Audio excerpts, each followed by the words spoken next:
স্ত্রীর জীবন যেন সিনেমার চেয়েও বেশি নাটকীয়।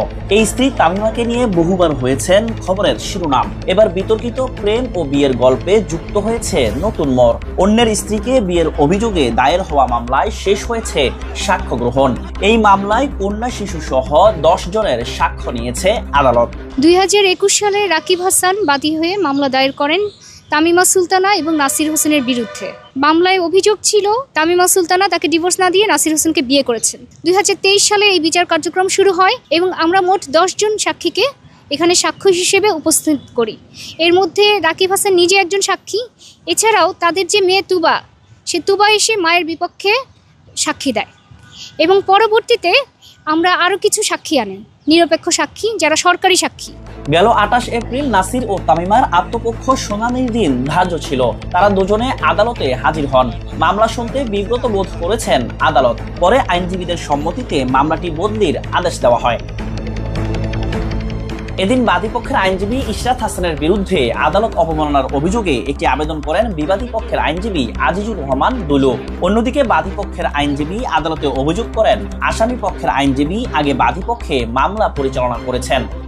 গত 16/7/2025 তারিখে নাসিরের বিরুদ্ধে বাদীপক্ষের আইনজীবী অভিযোগ করেন যে নাসির তামিমার সহিত ব্যভিচারের সম্পর্ক স্থাপন করেছেন এবং তামিমাকে প্রলুব্ধ করে নিয়ে গেছেন।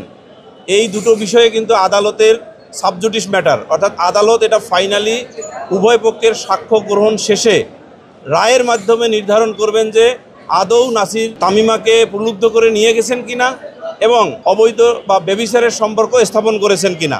সেইটা শেষ হওয়ার আগেই, আদালত কর্তৃক নির্ধারণ হওয়ার আগেই কোনো পক্ষের আইনজীবী কিংবা কোনো ব্যক্তি এই বিষয়ে মন্তব্য করাটা হলো আদালত অবমাননার শামিল। একজন আইনজীবী পক্ষে বিপক্ষে দুই পক্ষে কিন্তু মামলা পরিচালনা করতে পারবেন না। এটা পেশাগত অসৎ আচরণ। যখন দুই পক্ষে মামলা পরিচালনা করা হয়, এটা কনফ্লিক্ট অফ ইন্টারেস্ট হয়।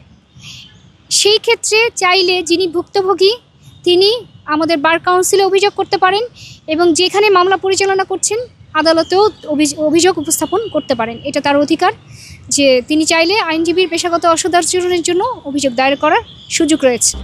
তামিমাকে বৈধ স্ত্রী দাবি করে 2021 সালের 24 ফেব্রুয়ারি সাবেক স্বামী রাকিব হাসান মামলাটি দায়ের করেন।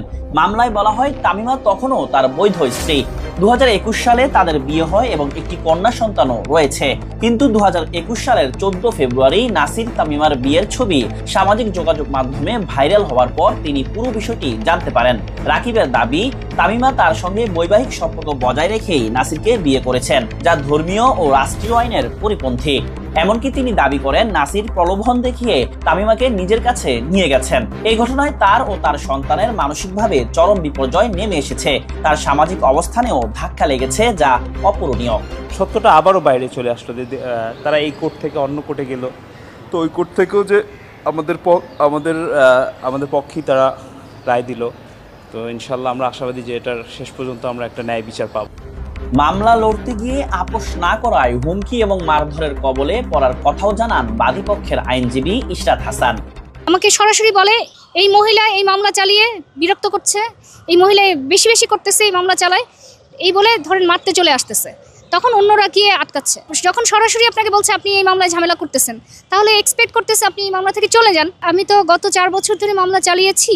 4 বছর কেন, আগামী 12 বছর মামলা চললেও আমি এই ভয়ভীতির কাছে কোনো কিছুর কাছেই মাথা নত করব না। এই মামলায় নাসির ও তামিমার বিরুদ্ধে 2022 সালের 7 ফেব্রুয়ারি অভিযোগ গঠন করেন আদালত। এর আগে 2021 সালের 30 সেপ্টেম্বর আদালতে 3 জনের বিরুদ্ধে প্রতিবেদন জমা দেয় police bureau of investigation PBI।